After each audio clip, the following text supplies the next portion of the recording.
That's me, Dan, playing chess every day until it's not cold outside. So this is how you face a hillbilly attack if you want to play mediocre. Alright, game one. For those who don't know what the hillbilly attack is a specific way lower rated ELO players play against a Carl Khan. Yeah, there are higher level players that play it as well. However, technically, according to Stockfish, is not the best way to face a Carl Khan, but it gives a lot of people problems, including myself. But I'm going to show how well I did. So, to get into this predicament, you're going to start off with e4, c6, Carl Khan. Now, you're going to see e4 followed by bishop to c4. This is Carl Khan hillbilly attack. This is only the hillbilly attack against a Carl Khan. For anyone new watching to this channel who is newer to chess, just because you see a familiar structure in terms of pieces on the board, it doesn't always necessarily correlate to what you think. For example, if you wanted to do, the Carl Khan but as white, that's not a thing, right? Openings are not designed that way. Don't ask me why. So c4, you go d5. And in the Carl Khan, or in the hillbilly attack, pawn takes d5 always occurs, followed by c takes d5. And there's a few things that my opponent could do. The most common moves against the during the hillbilly attack is opponent will push his bishop back, retreat it, or he will check. Very common. I did see a couple where he take, but that's just blunders a bishop. So he decides to go back. Quickly, the idea once you face this is you need to develop your pieces and castle, right? Despite this being the hillbilly attack, middle game plans for the Carl Khan remain the same. We are going to attack queenside. 4 arrows. So we develop our knights. Here, I decide to pin my opponent. The reason for that is a very common idea for the Carl Khan, and I don't like knights in my territory.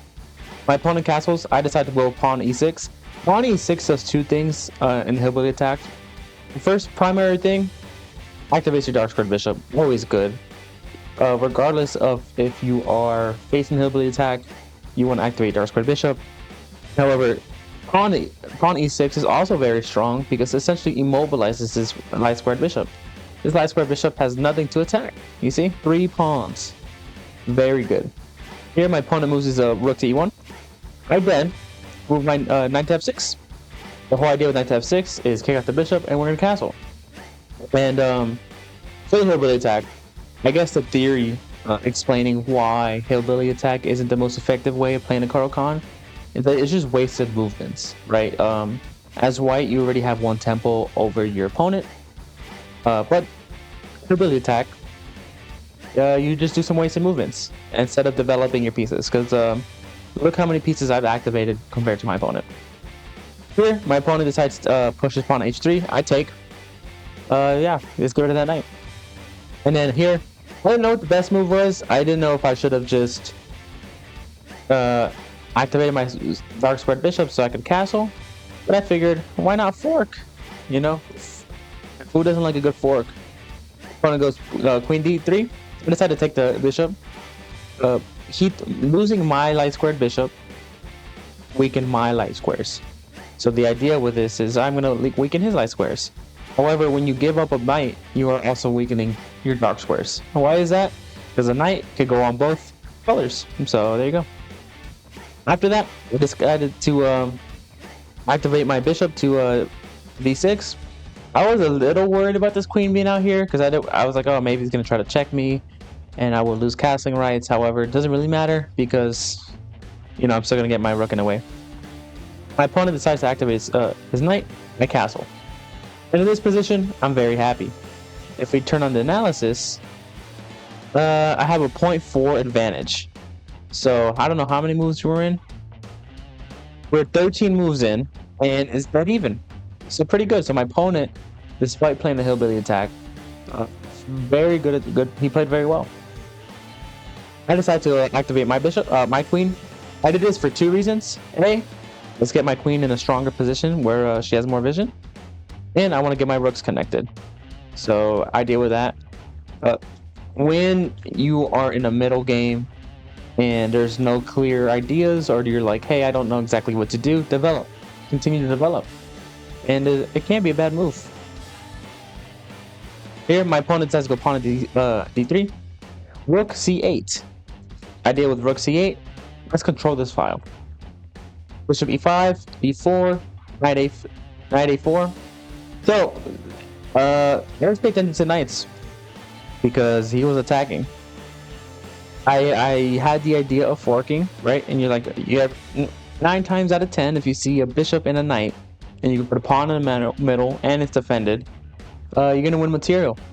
However, not in this instance, because if you notice at the evaluation bar, just because I did the fork, nothing gained my favor. Why? Because my opponent played the best move, which was to attack my queen. Here, I decided to offer queen exchange, and which my opponent took. Here, then I'm down a pawn, so my opponent's up a pawn right now. However, despite him being up a pawn, the game's still even. Position matters.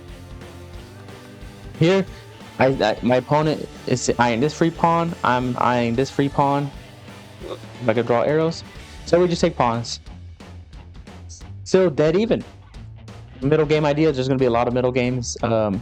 Both you and your opponent play somewhat well, in which it's going to be a slow grind. It's a very positional game. I decided to go pawn h5. Pawn h5, I think, is a computer move. And funny enough, the reason why I did pawn h5 is 2 main reasons. One, I was like, I don't know exactly where to move next. And 2, I recently, at the time of this recording, Gotham Chess' most recent video covers him playing a French International Master. And he explains that he did the same move because he knew it was a computer move, but he figured it wasn't the best. And I decided to do the same. I was like, computer move. Because if you ever not analyze your games in Stockfish, a lot of times the Stockfish will recommend random A or H pawn pushes. I don't know why, but I'm like, hey, why not? Let's give my king some breathing room, and let's I don't know what else to do. Here,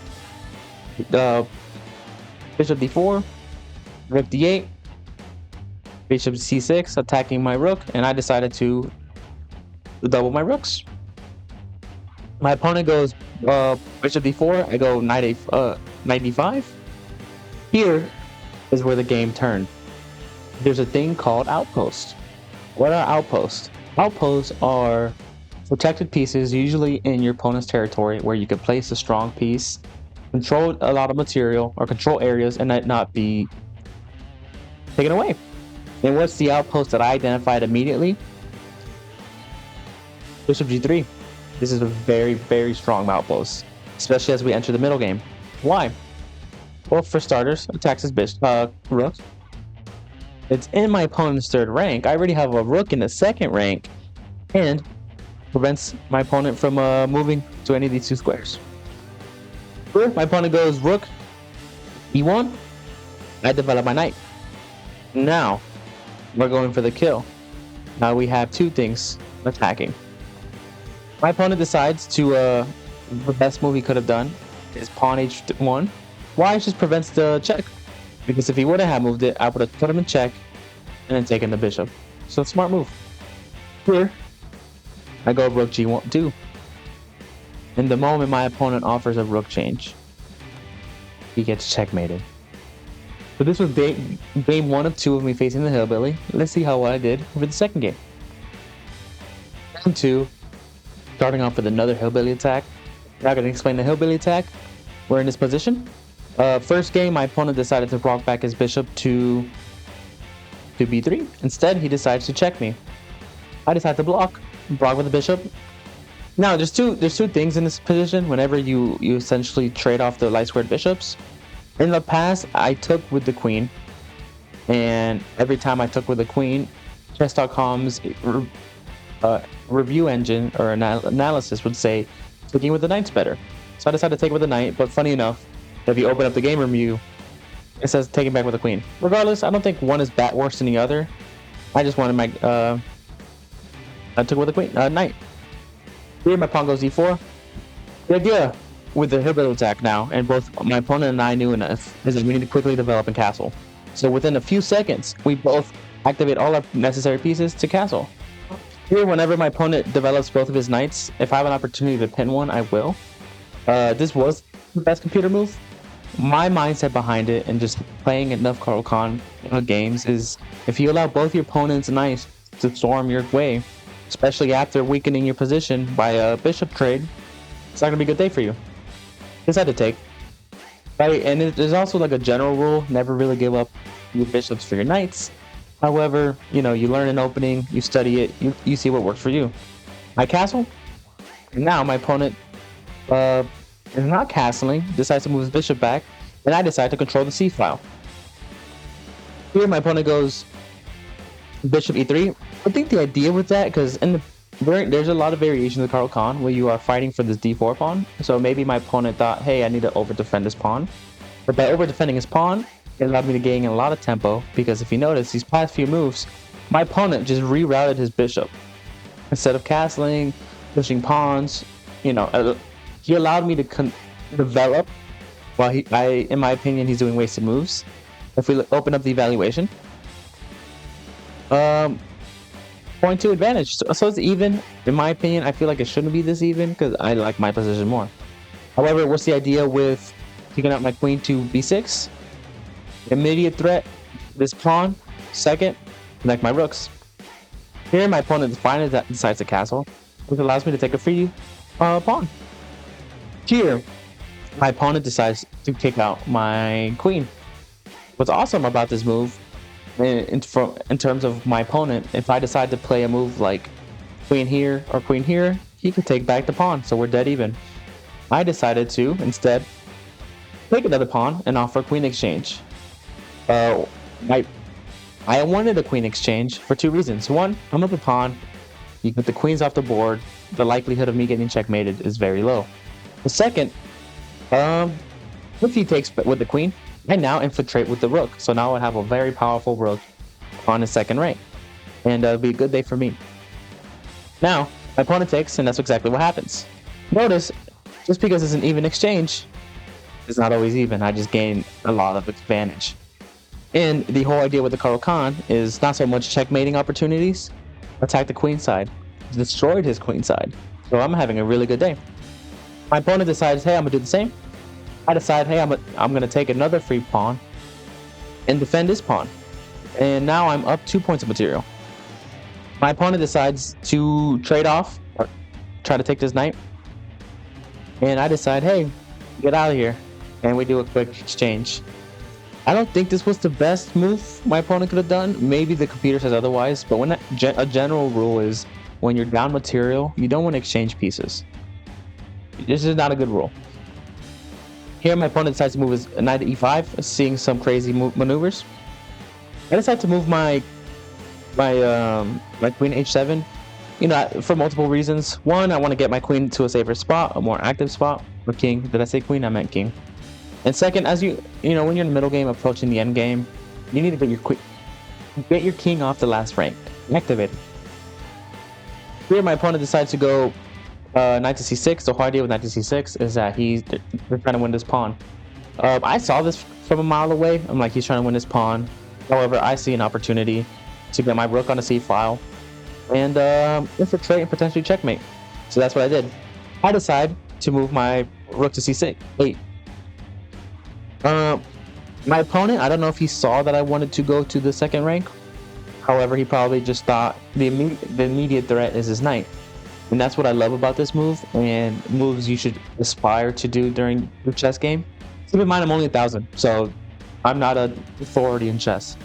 However, whenever you can move a piece, specifically a strong piece, that can improve your position and has multiple reasonings behind it, is always good.